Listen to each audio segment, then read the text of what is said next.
दोस्तों, जीवन में हम हर वक्त बोलते रहते हैं, कभी अपनी बात मनवाने के लिए, कभी खुद को सही साबित करने के लिए, कभी सिर्फ इसलिए कि हमें चुप रहना भारी लगता है।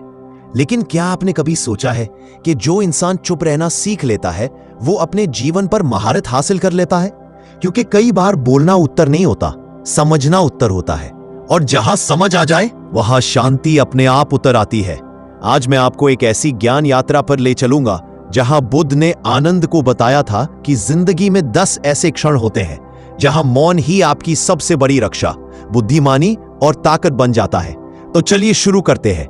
एक बार एक विद्वान बुद्ध के पास आया। उसके पास तर्क थे, ज्ञान था, शब्द थे, पर उसके भीतर अहंकार था। वो बोला, तुम्हारी शिक्षा गलत है, तुम्हारा ध्यान भ्रम है, तुम्हारे अनुयायी मूर्ख हैं। बुद्ध शांत रहे। आनंद ने पूछा, भगवान आप बोले क्यों नहीं? बुद्ध मुस्कुराए, आनंद, कुछ लोग सत्य जानने नहीं आते, वे सिर्फ जीतने आते हैं, और ऐसे लोगों को उत्तर देना अपने समय का अपमान है। जहां सामने वाले का उद्देश्य समझना नहीं, जीतना हो, वहां चुप रहना खुद को सुरक्षित रखता है। एक बार एक युवक डर के साथ बुद्ध के पास आया। भगवान, सब मुझे गलत समझते हैं, मुझे क्या करना चाहिए? बुद्ध ने कहा, जब मन भय में हो तब बोले गए शब्द वही भय दुनिया तक पहुंचा देते हैं।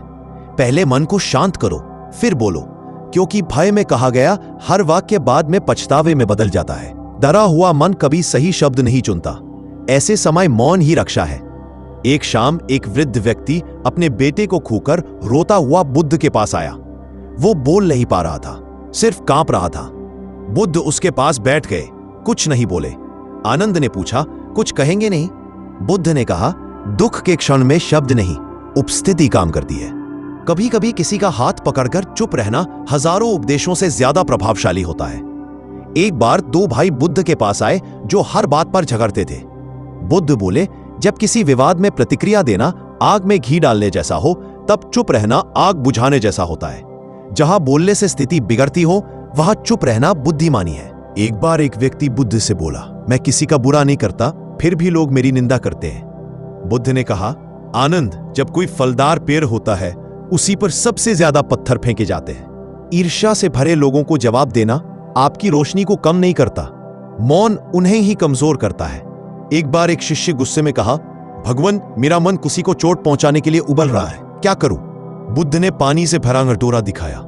यह पानी है, अगर मैं इसमें थोड़ा सा लाल रंग डाल दूं तो पानी लाल होगा, लेकिन थोड़ी देर बाद साफ हो जाएगा। लेकिन अगर मैं इसमें जहर डाल दूं, वो कभी साफ नहीं होगा। क्रोध में बोले गए शब्द भी ऐसे ही जहर होते हैं। जब भीतर क्रोध हो तब हर शब्द जहर बन जाता है। ऐसे समय मौन ही सुरक्षा है। एक युवक बोला, भगवान, मैं अपने मित्र को आपकी शिक्षा समझाना चाहता हूं, पर वो सुनता ही नहीं।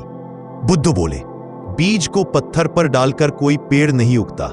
हर व्यक्ति का मन एक खेत है, कुछ खेत तैयार होते हैं, कुछ नहीं। जहां मन तैयार नहीं, वहां ज्ञान नहीं बोया जा सकता। मौन ही सबसे बड़ा उत्तर है। एक बार एक महिला ने पूछा, मेरे पति गलत रास्ते पर जा रहे हैं, क्या करूं? बुद्ध बोले, तुम्हें फूल बनना चाहिए। फूल अपने सुगंध से सिखाता है, शब्दों से नहीं। जहां शब्द असर न करे, वहां आपका मौन और व्यवहार ही शिक्षा बनता है। एक नगर में कुछ लोग बुद्ध पर झूठे आरोप लगाने लगे। आनंद बेचैन हो गया, भगवान, कुछ कहिए, उन्हें जवाब दीजिए। बुद्ध शांत बोले, आनंद, सूरज को कभी यह साबित नहीं करना पड़ता कि वह रोशनी है। रोशनी का काम है समय के साथ अपने आप दिखना। जो आप है वह समय साबित करेगा, आपको नहीं। एक दिन एक शिष्य अपराध बोध से भरा बुद्ध के चरणों में गिर पड़ा। मुझसे बड़ी गलती हो गई है, मुझे दंड दीजिए। बुद्ध ने कुछ नहीं कहा, बस उसे अपने पास बैठा लिया। उसका रोना धीरे धीरे शांत हो गया। वो बोला, भगवान, आपका मौन ही मेरा दंड और मेरी मुक्ति है। बुद्ध मुस्कुराए, कभी कभी मौन ही सबसे बड़ी दवा होता है। मित्रों, अगर आपने ध्यान से सुना है तो आपने समझ लिया होगा कि जिंदगी में हर सवाल का उत्तर शब्द नहीं होते। बहुत से उत्तर मौन में छुपे होते हैं। मौन कमजोरी नहीं, स्वयं पर विजय है। जो यह जान ले कि कब बोलना है और कब नहीं, वही जीवन की कला समझ लेता है। यदि आपको ऐसी और रोशनी भरी कहानियां पसंद आती हैं तो चैनल को लाइक, शेयर और सब्सक्राइब करना ना भूलें। मिलते हैं अगली ज्ञान यात्रा में।